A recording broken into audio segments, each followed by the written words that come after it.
আজকের দিনের একটা 15-16 বছরের স্টুডেন্ট, সে শহরের হোক বা ছোট কোনো গ্রামের, 30-35 বছরের একটা ছেলে, সে জব করুক, লেবার করুক বা অন্য কোনো কাজ, সবাই ট্রেডিং করতে চায়, ট্রেডিং শিখতে চায় এবং ট্রেডিং থেকে প্রফিট করতে চায়। কেউ যদি এখন ট্রেডিং শিখতে চায়, তার কাছে মেন প্রবলেম টাকার বা কিভাবে শিখবে তার আসে না। প্রবলেম আছে একটা সঠিক মেন্টর, একটা সঠিক গাইডেন্সের। কারণ আপনি এখনকার দিনে 2 থেকে 3 হাজারের একটা ফান্ডেড অ্যাকাউন্ট পেয়ে যাবেন।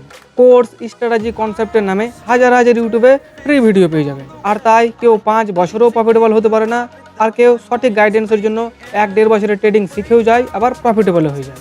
তো আজকের এই ভিডিওটিতে আমি আমার নিজের 4 বছরের এক্সপিরিয়েন্স শেয়ার করব। তো যে ট্রেডিং শুরু করবে ভাবছে বা শুরু করতে চায় তারও হেল্প হয়ে যাবে, আর যে অলরেডি শুরু করে দিয়েছে বাট আটকে গেছে, কিভাবে কি করবে বুঝতে পারছে না, তারও হেল্প হয়ে যাবে। তো আশা করি এই নিয়মগুলি জেনে গেলে আপনার ট্রেডিং জার্নির পুরো গেমটাই চেঞ্জ হয়ে যাবে। আর আমার কথা বলতে গেলে আমি এখন ফান্ডেড অ্যাকাউন্টে ট্রেড করি, বাট এখনও $10,000 পে আউট পাইনি। তো দেখো বলুন, আমি ট্রেডিং শুরু করি 2022-এর শেষের দিকে। প্রথমে আমি price action, support resistance, trend line, candle stick এইসব কিছু দিয়ে শুরু করি। বাট 1-2 বছর কন্টিনিউ সব কিছু শেখার পর, সব কিছু বোঝার পরেও প্রফিট হতো না। সেটা কোনো দিন কাজ করতো, কোনো দিন কাজ করতো না। কোনটা রিয়াল ব্রেকআউট, কোনটা ফেক ব্রেকআউট, এসব বুঝতে পারতাম। দেন আমি 2024 থেকে গরিয়র স্যারের কাছ থেকে SMCICT শিখতে শুরু করি। তো এই অর্ডার ব্লকে বিজি, স্ট্রাকচার ম্যাপিং, লিকুইডিটি, এইরকম অনেকগুলি কনসেপ্ট শিখেছি। তাই আমার বেশিরভাগ স্ট্র্যাটেজি এগুলোর উপর বেস করেই তৈরি হয়েছে। তো আপনি যে কোনো কনসেপ্ট, যে কোনো স্ট্র্যাটেজি শিখুন না কেন, সব কিছুর মেন গোড়ায় হলো কিন্তু এই প্রাইস অ্যাকশন। কারণ প্রাইস অ্যাকশনের মানে হলো কখন প্রাইস উপরে যাবে বা কখন প্রাইস নিচে যাবে, এগুলিকে রিড করা। আর এগুলো করতে করতে আমার মার্কেটে 3.5 থেকে 4 বছর হয়ে গেছে। তাই বোঝা যায় যে কোনটা কনসেপ্ট কাজ করে, কোনটা কাজ করে না, মার্কেটের বিহেভিয়ার কি, কখন মার্কেটে ওয়েট করতে হয়, কখন ট্রেড এক্সিকিউট করতে হয়, কীভাবে সাইকোলজি ম্যানেজ করতে হয়, স্ট্র্যাটেজি কীভাবে বানাতে হয়, এমনকি ফান্ডেড অ্যাকাউন্ট কীভাবে পাস করতে হয়, এক্সেট্রা। তো এখন কোশ্চেন হলো যে আমি কিভাবে ট্রেডিং শুরু করব। দেখো বলুন, ট্রেডিং শুরু করার জন্য যে আপনাকে সব কনসেপ্ট শিখতে হবে, সব স্ট্র্যাটেজি শিখতে হবে, এমন কোনো ব্যাপার না। যে কোনো একটা কনসেপ্ট বা স্ট্র্যাটেজিকে প্রথমে 1-1.5 মাস দিয়ে শিখুন। তারপর ছোট্ট কিছু ফান্ড দিয়ে ডেমো অ্যাকাউন্টে না, রিয়েল অ্যাকাউন্টে বা কোনো ফান্ডেড অ্যাকাউন্ট দিয়ে শুরু করুন।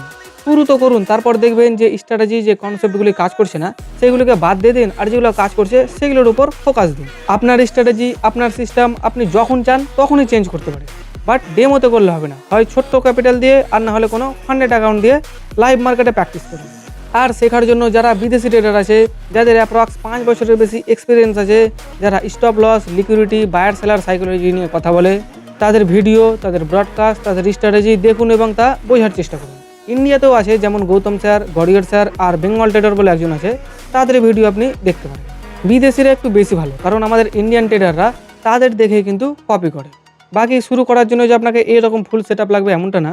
যখন আমি শুরু করেছিলাম তখনও আমি একটা মোবাইল ফোন দিয়ে করেছিলাম, আর এখন আমার কাছে 200-250 ট্রেডার কন্ট্যাক্ট আছে যারা মোবাইল দিয়ে ট্রেড করে, মোবাইল দিয়ে চার্ট দেখে, এমনকি তারা প্রফিটেবল।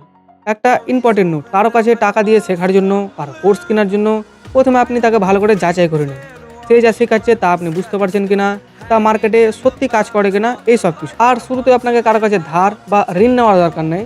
আপনাকে যে লক্ষ লক্ষ টাকা দিয়ে শুরু করতে হবে এমনটা না। প্রথমে আপনি শিখে যান, তারপর ম্যানেজ করবেন। শুরু করার জন্য আপনি 10,000-এরও কম টাকা দিয়ে শুরু করুন। একবার ছোট্ট ক্যাপিটাল দিয়ে শুরু করে দিন, তারপর প্রফিট হবে, লস হবে, বুঝতে পারবেন যে কোনটা স্ট্র্যাটেজি, কোনটা কনসেপ্ট কাজ করছে, কোনটা করে না। যেটা কাজ করে না সেটাকে ডিলিট করে দিন, আর যেটা কাজ করছে সেটার উপর ফোকাস দিন। তারপর এইরকম করতে করতে যখন আপনার 1-1.5 বছরের এক্সপিরিয়েন্স হয়ে যাবে, আপনি রেজাল্ট দেখতে পাবেন, তখন আপনি বড় ক্যাপিটাল দিয়ে ট্রেড করতে পারেন। বাকি আপনাকে যে সব সময় ট্রেডিং করতে হবে এমনটা না। আপনি যদি স্টুডেন্ট হন, তো লেখাপড়ার মধ্যেখানে যখন সময় পাবেন তখন আপনি মার্কেট অ্যানালাইজ করতে পারেন, বা লিকুইডিটি কনসেপ্ট বা SMCICT শিখতে পারেন। বা আপনি যদি কোনো জব করেন বা কাজ করেন, তো কাজের শেষে আপনি দিনে 2-3 ঘন্টা সময় দিতে পারেন, এটাতে কোনো প্রবলেম আসে না। আর আমিও কিন্তু গ্যাপ নিয়েই ট্রেডিং শিখেছি। আর বেশি বড় কিছু ভাবার দরকার নাই, ছোট্ট একটা কনসেপ্ট, ছোট্ট একটা স্ট্র্যাটেজি আর অল্প কিছু ক্যাপিটাল দিয়েই শুরু করে দিন। কারণ লাইভ মার্কেটে ট্রেড না করলে কিন্তু আপনি বুঝতে পারবেন না, আপনার সাইকোলজি বিল্ড হবে যে কোনটা কাজ করছে, কোনটা কাজ করে না, কীভাবে ট্রেড নিতে হয়, কীভাবে ট্রেড ম্যানেজ করতে হয়।